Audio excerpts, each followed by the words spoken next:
അടുത്ത മെയിൻ ചോദ്യമാണ്, oil cooled ആണോ വാട്ടർ കൂൾഡ് ആണോ എന്നുള്ളത്.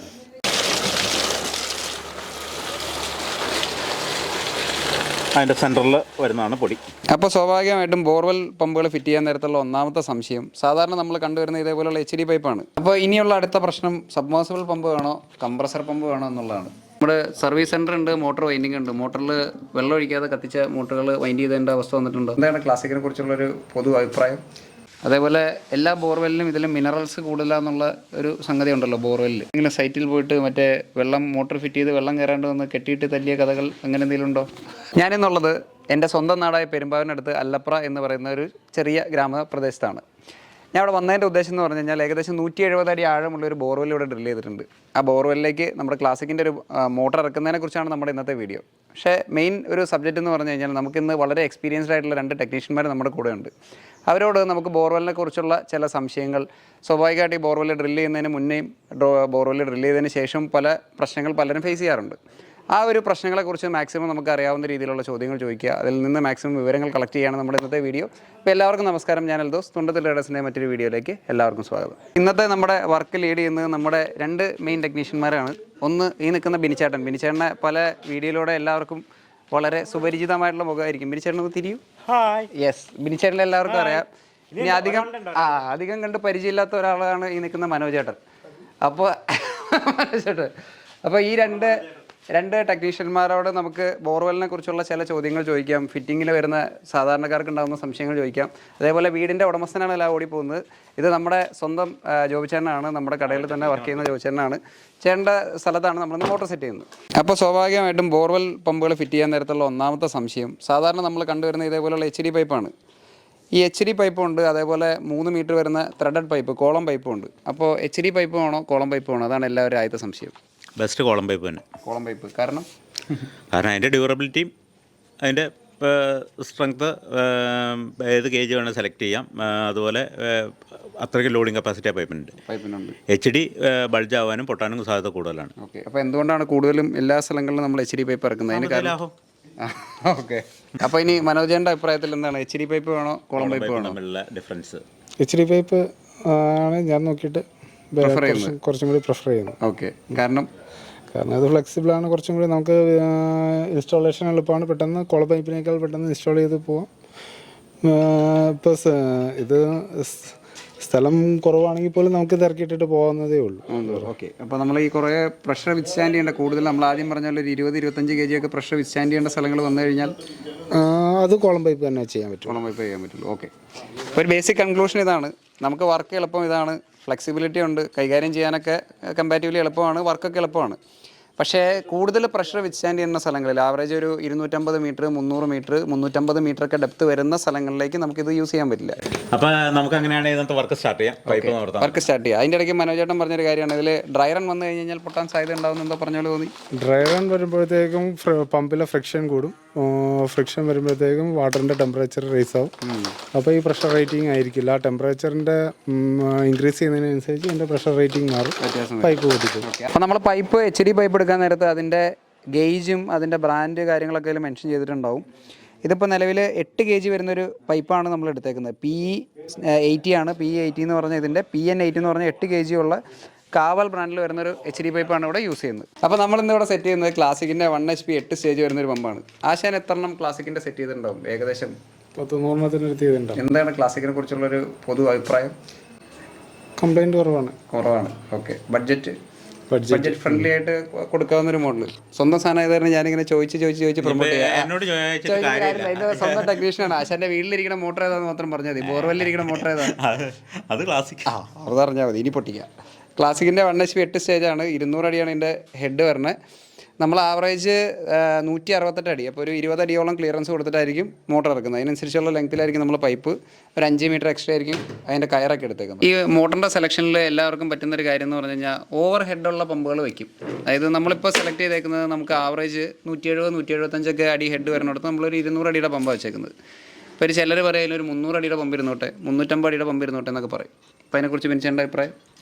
പമ്പ് ഹെഡ് കൂടുന്ന വെച്ചാൽ പമ്പിൻ്റെ ഡിസ്ചാർജ് കുറയും. ഈൽഡ് കുറഞ്ഞ ബോറിലാണെങ്കിൽ പമ്പിൻ്റെ ഡിസ്ചാർജ് കുറഞ്ഞ പമ്പ് ഉപയോഗിക്കാൻ തെറ്റില്ല. ഈൽഡ് ഉള്ള ബോറിലാണെങ്കിൽ, അതായത് നന്നായിട്ട് ഉറവുള്ള ബോറിലാണെങ്കിൽ സ്യൂട്ടബിൾ ആയിട്ടുള്ള ഹെഡുള്ള പമ്പായിരിക്കും ഏറ്റവും നല്ലത്. കാരണം മാക്സിമം ഡിസ്ചാർജ് അച്ചീവ് ചെയ്യും. ഡിസ്ചാർജ് മോട്ടറിൽ വെള്ളം ഒഴിക്കുന്നതാണെങ്കിൽ വളരെ ശ്രദ്ധിക്കേണ്ട കാര്യം. നമ്മുടെ സർവീസ് സെൻ്റർ ഉണ്ട്, മോട്ടോർ വൈൻഡിങ് ഉണ്ട്. മോട്ടറിൽ വെള്ളം ഒഴിക്കാതെ കത്തിച്ച മോട്ടറുകൾ വൈൻഡ് ചെയ്തതിൻ്റെ അവസ്ഥ വന്നിട്ടുണ്ടോ? ഇഷ്ടം പോലെ. ഓക്കെ. അപ്പോൾ അത് വളരെ ശ്രദ്ധിക്കുക. എല്ലാവരും ഈ മോട്ടറിൽ വെള്ളം ഒഴിക്കേണ്ട മോട്ടറിൽ വാട്ടർ ഫിൽഡാണെങ്കിൽ വെള്ളം ഒഴിക്കുക. അതില്ലാന്നുണ്ടെങ്കിൽ ഒരു കുറച്ച് നേരം ഓടുമായിരിക്കും, കൂടി വന്നു കഴിഞ്ഞാൽ ഒരു അരമണിക്കൂറൊക്കെ ഓടുമായിരിക്കും. അപ്പോഴേക്കും വൈൻഡിങ് ഒക്കെ കത്തി അത് തമ്മിൽ ഉരുക്കി പിടിച്ച് ഷോർട്ടായിട്ട് കംപ്ലയിൻറ്റ് വരും. അടുത്ത മെയിൻ ചോദ്യമാണ്, ഓയിൽ കൂൾഡാണോ വാട്ടർ കൂൾഡാണോ നല്ലത്? വോൾട്ടേജിൻ്റെ പ്രശ്നം വരുന്നിടത്താണ് സാധാരണ വയറിങ് ബിൽറ്റിനായിട്ട് വരുന്ന ഓയിൽ കൂൾഡ് പമ്പ് ഉപയോഗിക്കുന്നത്. വാട്ടർ കൂൾഡ് പക്ഷേ ഇപ്പോൾ ലോ വോൾട്ടേജിൽ ഈ ക്ലാസിക്കൊക്കെ ആവശ്യം പെർഫോമൻസ് 150 വോൾട്ടൊക്കെ പെർഫോമൻസ് തരുന്നുണ്ട്. കാരണം ഇപ്പോഴും സൈറ്റുകളിൽ ഒരു 145 155 വോൾട്ടിലൊക്കെ ഇപ്പോഴും ഒരു 6-7 മാസത്തോളമായിട്ട് ഓടിക്കൊണ്ടിരിക്കുന്നുണ്ട്. അതുകൊണ്ട് ഓയിൽ കൂൾഡ് ബെറ്റർ എന്ന് പറയാൻ പറ്റില്ല ലോ വോൾട്ടേജിൽ ഇപ്പോൾ. പണ്ട് വേറെ ഓപ്ഷൻ ഉണ്ടായില്ല.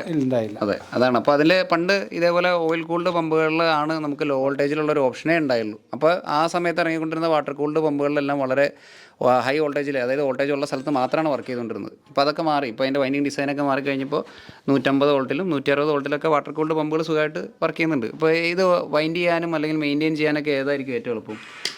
ഇതൊരു ഒരു ദിവസം വേണ്ട അത് വൈൻഡ് ചെയ്ത് സെറ്റ് ചെയ്യാൻ. കാരണം ഞാനൊരു രാവിലെ എടുത്തുകൊണ്ട് വന്ന് വൈൻഡ് ചെയ്ത് വൈകുന്നേരം ഇറക്കി കൊടുത്തിട്ടുണ്ട്. ഓയിൽ കൂൾഡ് പമ്പുകൾ അതിൻ്റെ കോറ് പ്രസ് ചെയ്ത് ഊരിയെടുത്ത് വീണ്ടും അത് വൈൻഡ് ചെയ്ത് വാർണിഷ് ചെയ്ത് ഇറക്കുമ്പോഴത്തേക്ക് ഒരു 2-3 ദിവസം അങ്ങനെയായിരുന്നു. അല്ല, ഇത് റിപ്പീറ്റഡ് ആയിട്ട് ഒരു തവണ ഇറക്കി കഴിഞ്ഞാൽ ഈ സീൽ കംപ്ലൈൻ്റ് ഒക്കെ വന്നു കഴിഞ്ഞാൽ വീണ്ടും റിപ്പീറ്റഡ് കംപ്ലൈൻറ്റ് വരും എന്ന് പറഞ്ഞാൽ ശരിയാണോ? ഓയിൽ കൂൾഡിൽ അങ്ങനെ സാധ്യതയുണ്ടോ?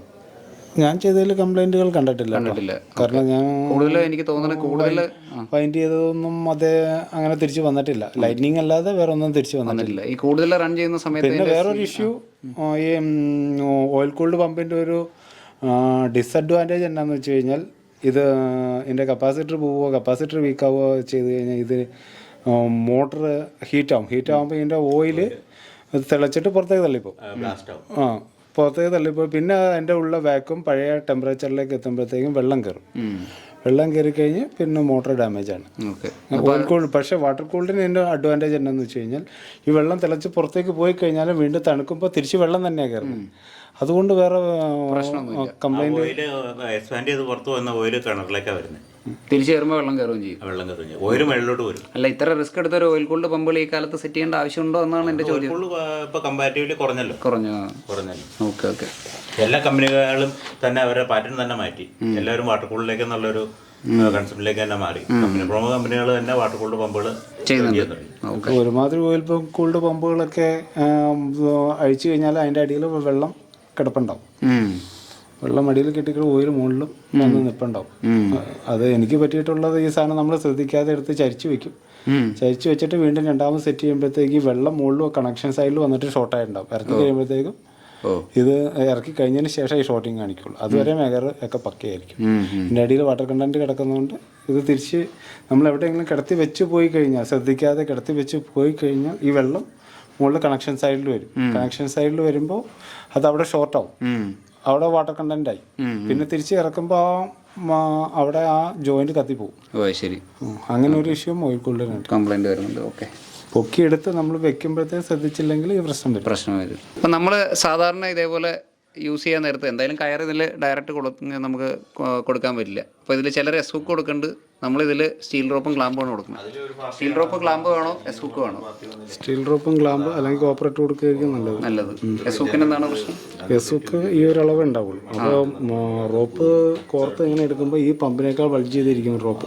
ഇറങ്ങി പോകുമ്പോൾ അത് പാറയിലെറിയും, പൊട്ടിപ്പോകാനുള്ള സാധ്യതയുണ്ട്. എല്ലാ ബോറിലും അല്ല, അപൂർവം ചില ബോറിൽ വെള്ളത്തിൻ്റെ മോശം കൊണ്ട് കോപ്പർ കൊറോസീവായിട്ട് കണ്ടിട്ടുണ്ട്. അതുകൊണ്ട് കൂടുതലും സ്റ്റീൽ റോപ്പ് തന്നെയാണ് നല്ലത്. ഓക്കെ. കേബിള് ജോയിൻ ചെയ്യാൻ നേരത്തെ ഇതേപോലെ 3 സ്റ്റെപ്പായിട്ട്, അത് നോർമലി എല്ലാവരും അങ്ങനെ തന്നെയായിരിക്കും ചെയ്യുന്നത്. എന്തെങ്കിലും കേസിന് ഒരെണ്ണം ഉരഞ്ഞാലും അടുത്തയിലേക്ക് ഷോർട്ട് ആവാത്ത രീതിയിൽ 3 സ്റ്റെപ്പുകളായിട്ടാണ് ചെയ്യുന്നത്. കേബിൾ സെലക്ഷനിൽ ഉള്ളൊരു സംശയം, എല്ലാവരും മാക്സിമം കേബിൾ ഗേജ് ഉള്ളത് ഇടാനാണ്. ഒരു ബഡ്ജറ്റ് കൊണ്ട് എല്ലാവർക്കും 2.5ൻ്റെ കേബിളാണ് എല്ലാവർക്കും താല്പര്യം. അത് 100 മീറ്റർ ആണെങ്കിലും 150 മീറ്റർ ആണെങ്കിലും 2.5 തന്നെ ഇടും. അതിലുള്ള അഭിപ്രായം എന്താണ്? വോൾട്ടേജ് ഡ്രോപ്പ് കാൽക്കുലേറ്റ് ചെയ്യുക, എത്ര ലെങ്ത്ത് വരും, അതിനകത്ത് നമ്മുടെ സപ്ലൈ വോൾട്ടേജ് എത്രയുണ്ടെന്ന് ചെക്ക് ചെയ്യുക. നമുക്കിനിപ്പോൾ കാൽക്കുലേറ്റ് ചെയ്യാൻ ഇത്തിരി ബുദ്ധിമുട്ടാണെങ്കിൽ ഗൂഗിൾ കാൽക്കുലേറ്ററുകളുണ്ട്. അതിനകത്ത് പോയിട്ട് ആ ലെങ്ത്തിൽ നമ്മൾ മീറ്ററിൽ വരുന്ന ഡ്രോപ്പ് ആ ആംബിയറിൽ താഴെ എന്ത് ഡ്രോപ്പ് വരാൻ സാധ്യതയുണ്ട് ഇത് കാൽക്കുലേറ്റ് ചെയ്തിട്ട് ഫയർ ചെയ്യുക. അപ്പോൾ മോട്ടറിൻ്റെ സേഫ് വർക്കിംഗ് വോൾട്ടേജ് എത്രയാണെന്ന് നോക്കുക. ആ ഡ്രോപ്പ് കാൽക്കുലേറ്റ് ചെയ്യുക. 2.5 ആയാലും 4 ആയാലും നമുക്ക് വോൾട്ടേജ് ഡ്രോപ്പ് തീരെ കൊടുക്കാൻ പറ്റില്ലാത്ത ഏരിയകളൊക്കെ ആണെങ്കിൽ ഗേജ് കൂട്ടിയിടുക. അപ്പോൾ ഇനിയുള്ള അടുത്ത പ്രശ്നം സബ്മേഴ്സിബിൾ പമ്പ് വേണോ കംപ്രസർ പമ്പ് വേണോ എന്നുള്ളതാണ്. എന്താണ് അഭിപ്രായം? കംപ്രസർ ആകുമ്പോൾ ഡ്രൈ റൺ ബാധിക്കില്ല. അത് കണ്ടിന്യൂസ് ആയിട്ട് വർക്ക് ചെയ്തുകൊണ്ടിരുന്നു. മണലുള്ള സ്ഥലങ്ങളിൽ ഒരു മോട്ടർ നിൽക്കാൻ സാധിക്കില്ല. കാരണം അതിൻ്റെ ഇത് എന്തായാലും അടഞ്ഞു പോകും. പിന്നെ പൊങ്ങാതെ വരും. മറ്റേത് മോട്ടറാണെങ്കിൽ പൊങ്ങാതെ വരും. മറ്റേത് അതിൻ്റെ ന്യൂമാറ്റിക് ഓപ്പൺ പൊങ്ങിപ്പോരാതെ വരും. ചെളി കയറുന്നത് അങ്ങനെ ഒരു ഇഷ്യൂ വന്നിട്ടില്ല കമ്പാരിറ്റീവ്ലി കംപ്രസർ ചെളിയുള്ള ചെറിയ തരിയുള്ള മോഡലും കൂടുതൽ സ്യൂട്ടബിളായി കണ്ടിട്ടുണ്ട്. കാരണം കുറേ ഒരു പരിധി വരെയൊക്കെ ന്യൂമാറ്റിക്കിൻ്റെ മണൽ തള്ളിപ്പോവും, പുറത്തു പോകും. പക്ഷേ ഇതിന് ഇമ്പലർ പെട്ടെന്ന് ബ്ലോക്ക് ആവും. ഓക്കെ. അതുപോലെ ഈൽഡ് കുറവുള്ള ബോറാണെങ്കിലും ഉറവ് കുറവുള്ള ബോറാണെങ്കിൽ കംപ്രസർ ആയിരിക്കും ഡ്രൈ റണ്ണിൽ ഓടിക്കുള്ളൂ. അപ്പോൾ വെള്ളമില്ലാത്ത സ്ഥലങ്ങളിൽ കംപ്രസർ വയ്ക്കാം. മണൽ കയറാൻ സാധ്യതയുള്ള വെള്ളമില്ലാത്ത സ്ഥലത്ത് വെച്ചാൽ വെള്ളം കുറവുള്ള സ്ഥലത്ത്, ഈൽഡ് കുറവുള്ള സ്ഥലത്ത്, വെള്ളം തീരാൻ സാധ്യതയുള്ള സ്ഥലത്ത് കംപ്രസർ വയ്ക്കാം. മണലൊക്കെ കയറാൻ സാധ്യതയുള്ള സ്ഥലത്ത് വയ്ക്കാം. ഓക്കെ. അല്ലാതെ നമുക്കിപ്പോൾ സാധാരണ ബോറിൽ ഏതാണേലും ജാമായി പോകും. ഓക്കെ. അതിപ്പോൾ പിന്നെ പോയി കഴിഞ്ഞാൽ കംപ്രസർ ആണെങ്കിൽ ആ പൈപ്പേ പോവുള്ളൂ. ഇതാകുമ്പോൾ മോട്ടറും ബോറും എല്ലാം പോകും, എല്ലാ സാധനവും പോകും. അപ്പോൾ എന്തെങ്കിലും കുഴപ്പമുള്ള സ്ഥലങ്ങളിൽ, വെള്ളം തീരാൻ സാധ്യതയുള്ള സ്ഥലങ്ങളിലൊക്കെ മാത്രം മതി കംപ്രസറിൻ്റെ ആവശ്യം. ഇതിപ്പോൾ നമ്മുടെ ഒരു നോർമലി ഈൽഡ് കിട്ടുന്ന കിണറും ഒരു കുറച്ച് നേരം ഒരു റെഗുലറായിട്ട് ഒരു 1000 ലിറ്ററൊക്കെ പമ്പ് ചെയ്യാവുന്ന സ്ഥലത്ത് ഒരു ഡ്രൈ റൺ പാനൽ വെച്ചിട്ട് ബോർവെൽ സബ്മേഴ്സിബിൾ തന്നെ പോരെ? എന്തോ ആലോചിക്കുന്ന വേറെ എന്തോ അഭിപ്രായം? അത് ഇലക്ട്രിസിറ്റി എനർജി എല്ലാം സേവ് ചെയ്യുന്നത് ബോർവെല്ലായിരിക്കും. നേരെ ഇരട്ടിയുടെ മേളിൽ വ്യത്യാസം ഉണ്ടാവും. അപ്പോൾ അതാ നമ്മുടെ മോട്ടറിൻ്റെ പൈപ്പിൻ്റെ ഫിറ്റിങ്, കേബിളിൻ്റെ ജോയിൻ്റ് കാര്യങ്ങളെല്ലാം കഴിഞ്ഞു. ഇതാ നമ്മുടെ കിണറിലേക്ക് പോകാൻ പോവാണ്.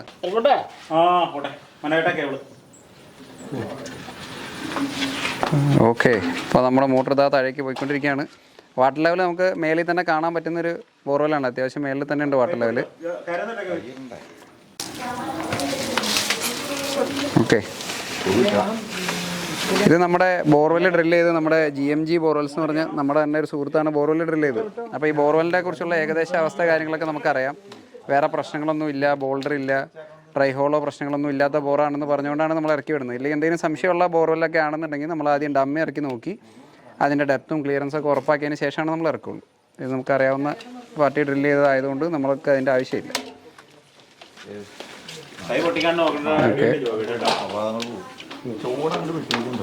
ഓക്കെ.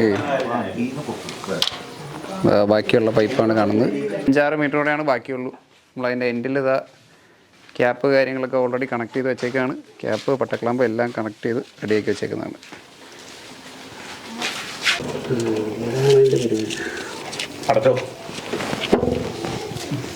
നമ്മുടെ ഫിറ്റിംഗ് ഒക്കെ റെഡിയായി. ഇനി നമുക്ക് അടുത്ത് പാനൽ ബോർഡിൻ്റെ ഫിറ്റിംഗ്. ഉപയോഗിക്കുന്നത് ക്ലാസിക്കിൻ്റെ തന്നെ ഒരു പാനൽ ബോർഡാണ്.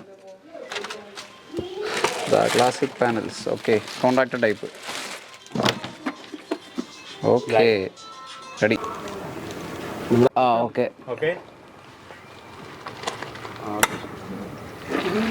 ഓക്കെ.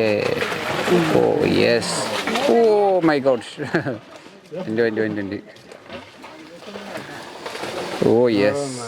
നല്ല ഫ്ലോ ഉണ്ട്. പൊടിയുണ്ടോ?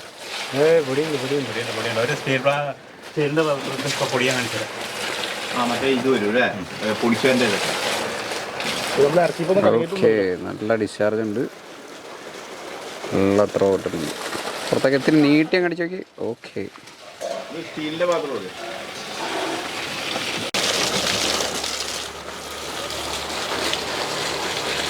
അതിൻ്റെ സെൻറ്ററിൽ വരുന്നതാണ് പൊടി. ചെറുതായിട്ടുണ്ട്. അതിൽ പാത്രത്തിൽ വേറെ കറിയുടെ കളറുള്ളതുകൊണ്ട് മനസ്സിലാവില്ല. ഓക്കെ. പൊടിയുണ്ട്. അത് പുറത്ത് പോകും. അത് കാര്യമായിട്ടുള്ള പൊടിയൊന്നുമില്ല, ചെറിയ അളവിൽ പൊടിയുള്ളൂ. ചെറിയ അളവുള്ളൂ. ഓക്കെ. ഇതാണ് പൊടി. ഓക്കെ. ഇവിടെ ഇങ്ങോട്ട് നോക്കി കണ്ടുകൊണ്ട് ഓക്കെ. ഇതാണ് പൊടി. അപ്പോൾ നമ്മൾ ഈ ആവറേജ് ഒരു 150 അടി 160 അടി ഇറക്കുന്നതിൻ്റെ ഏകദേശം കോസ്റ്റ് വരുന്നത് എനിക്ക് തോന്നുന്നൊരു 27,000 രൂപ 30,000 രൂപയ്ക്ക് ഉള്ളിലായിരിക്കും. അത്യാവശ്യം നല്ല നമ്മളിപ്പോൾ കണ്ട പോലെ ക്ലാസിക്കിൻ്റെ ഒരു മോട്ടർ. കോൺട്രാക്ടർ ടൈപ്പ് പാനൽ എന്തായാലും മസ്റ്റാണ്. നമ്മൾ MCB ടൈപ്പ് പാനലുകളെ കൊടുക്കാറില്ല. കോൺട്രാക്ടർ ടൈപ്പ് പാനൽ പിന്നെ 2.5 കേബിള്, അതിൻ്റെ HD പൈപ്പ്, 8 gauge പൈപ്പ്, അങ്ങനെ എല്ലാം വെച്ച് തരാൻ നേരത്തെ എനിക്ക് തോന്നുന്നു ഏകദേശം ഒരു 27,000-30,000 ഇടയ്ക്ക് നിൽക്കും.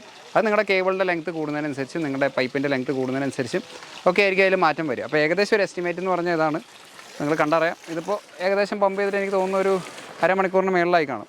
നല്ല ഡിസ്ചാർജിൽ ഇപ്പോഴും വർക്ക് ചെയ്യുന്നുണ്ട്. അപ്പോൾ ഈ ബോറിൽ എന്തായാലും നല്ല ഈൽഡുള്ള നല്ലൊരു ബോർവെല്ലാണ്.